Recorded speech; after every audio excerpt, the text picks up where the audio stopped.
আসসালামু আলাইকুম প্রিয় ভাই। 2024 সাল তো শেষ, 2025 সাল আগামী আজকে রাত 12টার পর শুরু হয়ে যাবে।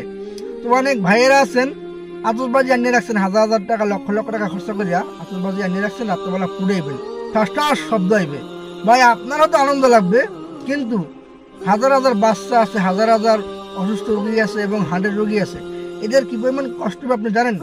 এদের ক্ষতি হইবে আপনি জানেন?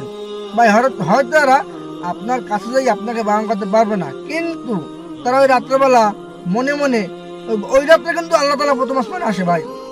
তারা ওই সময় তারা কিন্তু বরদোয়া করবে, আপনার জন্য বরদোয়া করবে। বাচ্চারা কানবে, আপনার জন্য কানবে।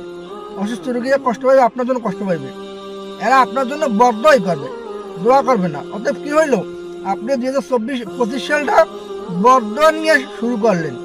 যদি পারেন এগুলো না কইরা তাহাজ্জুদ পড়া 2025 সালটা শুরু করেন, দেখবেন আপনার আগামী বছরটা ভালো কাটবে। মুসলমানরা এগুলো করে না ভাই। আপনি যদি মুসলমান হয়ে থাকেন এগুলো করেন না ভাই। মানুষের বদদোয়া লইয়েন না। আল্লাহ রাসূলের নাম দিয়া 2025 সালটা শুরু করেন।